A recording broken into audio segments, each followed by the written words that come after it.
मैंने आपको कहा था कि मैं मस्ट डू के सारे क्वेश्चंस को बहुत ही इजी वे में आपके लिए सिंप्लीफाई करूंगा।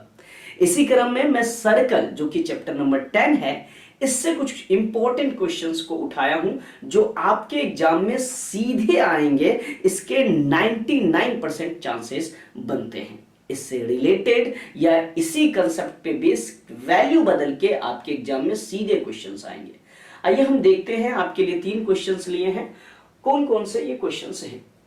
पहला है कि the length of a tangent from a point A at a distance 5 centimetre from the centre of the circle is 4 centimetre. Find the radius of a circle.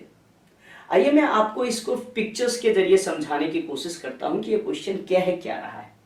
Question कह रहा है कि the length of tangent from a point ए। बोला एक circle है, ठीक है। इस सर्कल पे एक टेंजेंट डाला गया है। किस पॉइंट से? पॉइंट ए से। किस पॉइंट से डाला गया है? पॉइंट ए से इस सर्कल के ऊपर एक टेंजेंट डाला गया है, एक स्पर्श रेखा डाला गया है। एक स्पर्श रेखा बिंदु ए से इस सर्कल के ऊपर डाला गया, मान लीजिए बी, ठीक है।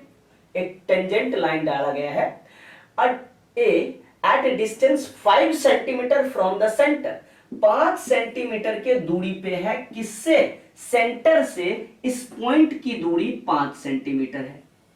सेंटर से इस पॉइंट की दूरी 5 सेंटीमीटर है। तो अगला बात इसने क्या कहा कि इस सेंटर से इस पॉइंट की जो दूरी है, ए पॉइंट की जो दूरी है वो 5 सेंटीमीटर है। आगे बोला of the circle is 4 centimetre, ठीक है। 5 सेंटीमीटर तो इसकी दूरी है और बोला कि ये जो टेंजेंट है इसकी लंबाई 4 सेंटीमीटर है। इसकी लंबाई कितना है? 4 सेंटीमीटर है। क्वेश्चंस को समझना बहुत इंपॉर्टेंट है, ठीक है, तब जाके आपसे, और पिक्चर्स बनाना तो और इंपॉर्टेंट है। जब तक आपको पिक्चर्स बनाना नहीं आता तब तक आपसे क्वेश्चन डील नहीं हो सकते, ठीक है। 4 centimetre. Find the radius of circle. Find the radius of circle. तो आपको निकालने हैं सर्कल का रेडियस निकालने हैं। क्या निकालने हैं? सर्कल का रेडियस फाइंड करने हैं, ठीक है। आइए हम देखते हैं इस सर्कल के इस रेडियस के बारे में बात कर रहे हैं, ठीक है। इस आर की वैल्यू को फाइंड करने हैं, ओके। अब हम थोड़ा सा कंसेप्ट रिवाइज करते हैं। जैसे कि हम परमे नंबर 10.1 में पढ़ा था कि यदि कोई स्पर्श रेखा वृत्त के किसी बिंदु को स्पर्श कर रही है, यदि कोई टेंजेंट लाइन वृत्त को किसी बिंदु पे टच कर रही है और वो बिंदु से जो वृत्त के किसी बिंदु पे टच कर रही है और वो जो सर्कल का रेडियस है उस पे परपेंडिकुलर होगा। यदि उस बिंदु से हम रेडियस खींचे तो उस रेडियस के ऊपर ये टेंजेंट लाइन परपेंडिकुलर होगा, लंबवत होगा। जब ये लंबवत होगा तो ये हमारा बन गया एपीओ या ट्रायंगल पीओए, एक समकोण त्रिभुज होगा, एक राइट एंगल ट्रायंगल होगा। जब ये राइट एंगल ट्रायंगल होगा तो राइट एंगल ट्रायंगल में पाइथागोरस प्रमेय लगता है। कौन सा प्रमेय लगता है? पाइथागोरस प्रमेय लगता है। राइट एंगल ट्रायंगल होगा, ठीक है। जब राइट एंगल ट्रायंगल होगा तो इसमें लगना है पाइथागोरस प्रमेय, ठीक है। क्योंकि ये हमारा राइट एंगल के सामने वाला कर्ण H होता है, ठीक है, और ये मान लो कि बेस है तो ये हमारा परपेंडिकुलर, ये लंब हो जाएगा। ये क्या हो जाएगा? लंब हो जाएगा। आपने राइट एंगल ट्रायंगल में क्या पढ़ा था? एच स्क्वायर बराबर होता है L square plus B square, है ना, या नहीं तो P square plus B square, लंब का स्क्वायर प्लस आधार का square. L square plus B square आप कर लीजिए, L square plus B square, ये होता है। यदि हम यहाँ पे कर्ण की बात करें तो समकोण के सामने वाला कर्ण होता है ओ ए का स्क्वायर, और लंब की बात कर ले तो ये परपेंडिकुलर ये होगा हमारा पी ए का स्क्वायर। क्या हो जाएगा? पी ए का स्क्वायर, और बेस हमारा ये मान लीजिए ओपी का स्क्वायर, ठीक है, ओपी का स्क्वायर। अब हम क्या करते हैं? सबकी वैल्यू पुट करते हैं और कैलकुलेट करने की कोशिश करते हैं, ठीक है। अभी हमें निकालना क्या है? ओपी। तो हम पी ए को क्या भेज लेंगे? बराबर के इस तरफ भेज सकते हैं या नहीं तो सिंपल से आप वैल्यू को रख लो। ओ ए हमारा दिया था 5 का स्क्वायर, पी ए हमारा है 4 का स्क्वायर और ये हमारा ओपी है, ओपी का स्क्वायर, ठीक है। अब 5 का स्क्वायर हो गया 25, ठीक है, और 4 का स्क्वायर हो गया 16 प्लस ओपी का स्क्वायर। 16 को बराबर के इस तरफ लेके चले आएंगे तो ओपी को पहले लिख लेते हैं। ओपी का स्क्वायर बराबर 25 माइनस 16, और 25 में से 16 जब घट जाएगा इधर आके तो ये बच जाएगा 9। यदि इसको हम रूट अंडर चढ़ा ले तो ओपी का स्क्वायर जब रूट चढ़ेगा तो 9 टूट जाएगा 3 इंटू 3 में, और 2 3 में से 1 3 बाहर निकलेगा और इसका रेडियस हो जाएगा 3 सेंटीमीटर। एक तो ये तरीका है यदि आपको ये पाइथागोरस प्रमेय पता है, लेकिन कई बार होता है क्या एग्जाम में आपको सिंप्लीफाई क्योंकि लिखने वाला है तो अब तो है नहीं कि ऑब्जेक्टिव आप सीधा आंसर बता दो, तो आपको ये करके दिखाने पड़ेंगे इस तरह से, इसलिए मैं इसे ऑन द वे सब कुछ ठीक से बताया है। ओके, अब हम बात कर लेते हैं यदि आपको सीधे निकालना होता तो हम देख रहे हैं परपेंडिकुलर, ये हमारा लंब 5 के स्क्वायर में से 4 के स्क्वायर को घटाते 9 आता, 9 का रूट अंडर 3 निकल जाता, बस हो गया बात। इतना आप कर सकते थे, लेकिन फिर भी आपको स्टेप बाय आपको लिखने पड़ेंगे, इसलिए हम इसको कर लिए हैं। ओके, चलिए हम बात कर लेते हैं अपने नेक्स्ट क्वेश्चंस के बारे में। नेक्स्ट क्वेश्चंस क्या दिए हैं और उसको देखते हैं कि अगला क्वेश्चन हमें क्या दिया है। Okay, excuse.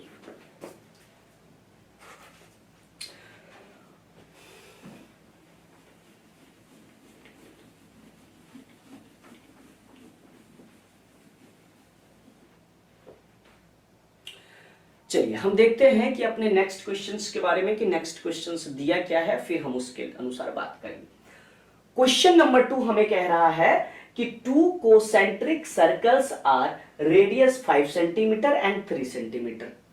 अब सबसे पहली बात तो हमें पता होना चाहिए कोसेंट्रिक सर्कल्स क्या होते हैं या सौकेंद्री वृत्त क्या होते हैं। बोला 2 सौकेंद्री वृत्त है, एक सेंटर है, 2 वृत्त है लेकिन सेंटर एक है। मान लीजिए कि एक ये सर्कल है और इसी के साथ एक और इसके ऊपर सर्कल है जो कि इसी सेंटर से बनाए गए हैं, जो कि इसी सेंटर से बनाए गए। एक ही सेंटर से एक बार छोटा सर्कल और एक बार बड़ा सर्कल, 2 सर्कल्स बनाए गए हैं, इसलिए इसे कोसेंट्रिक सर्कल बोला गया। क्या बोला गया है? इसे कोसेंट्रिक सर्कल बोला गया। ठीक है, इतना बात दे दिया। बोला कि जो हमारा बड़ा वाला सर्कल है उसका रेडियस 5 सेंटीमीटर है और जो छोटा वाला सर्कल है उसका रेडियस 3 सेंटीमीटर है।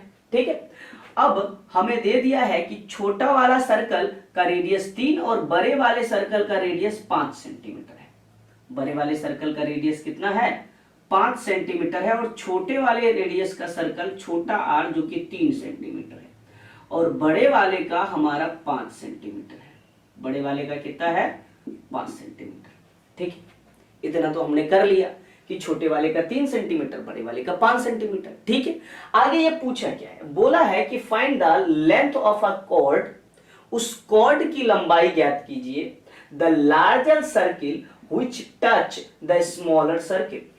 उस बड़ी से बड़ी कॉर्ड की लंबाई, वो बड़े सर्कल का कॉर्ड की लंबाई बताइए, उस बड़े सर्कल का जीवा की लंबाई बताइए जो छोटे सर्कल को टच करते हुए जा रही है।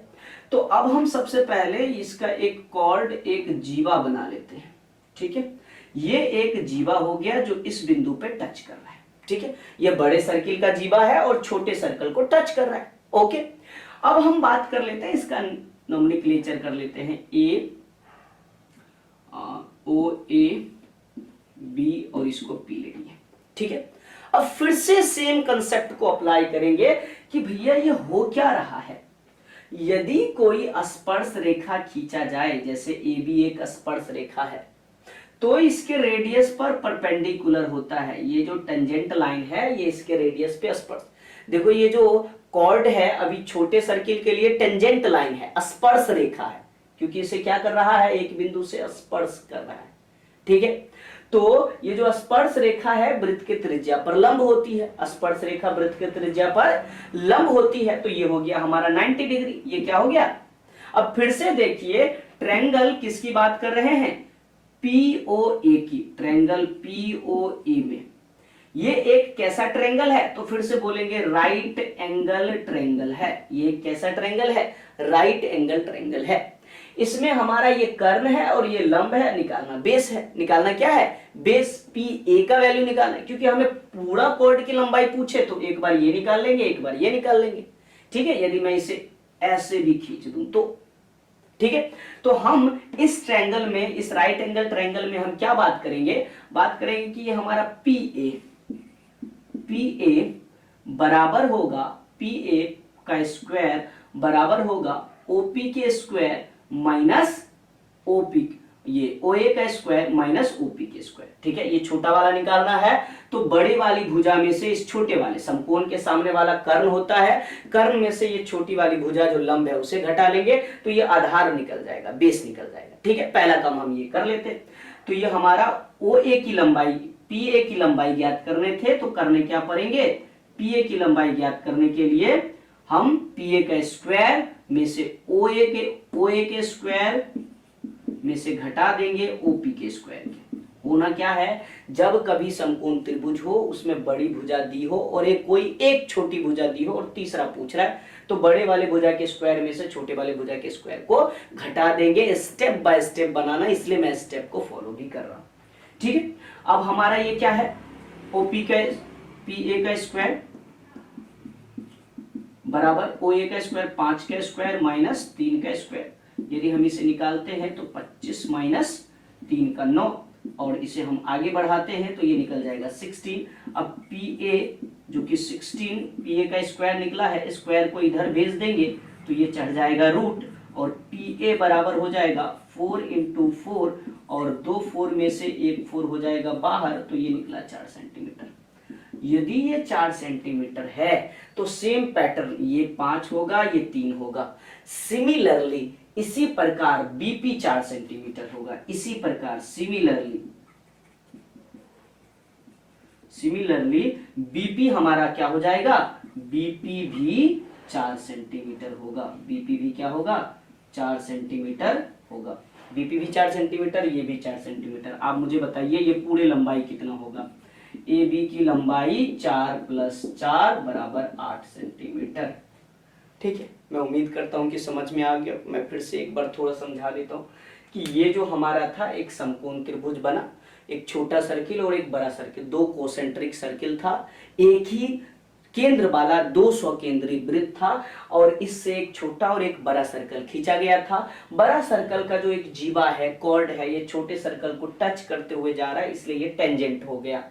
जब ये टेंजेंट हो गया तो फिर हमने क्या किया? जब ये टेंजेंट हो गया तो फिर मैं इसे ट्रायंगल्स के शेप में दे दिया, क्योंकि इसकी बड़े की लंबाई 5 सेंटीमीटर और छोटे की 3। ठीक है, और बड़े में से छोटे को घटा दिए, ओ ए के स्क्वायर में से ओपी के स्क्वायर घट जाएगा तो पी ए का स्क्वायर निकल जाएगा, 5 का स्क्वायर ये, और ये 3 का स्क्वायर, और ये निकल जाएगा 16। 2 4 में से एक 4 बाहर हो गया। ऐसे ही हमारा इधर वाला होगा, हमें पूरे लंबाई पूछा था तो 4 + 4 बराबर 8 हो जाएगी।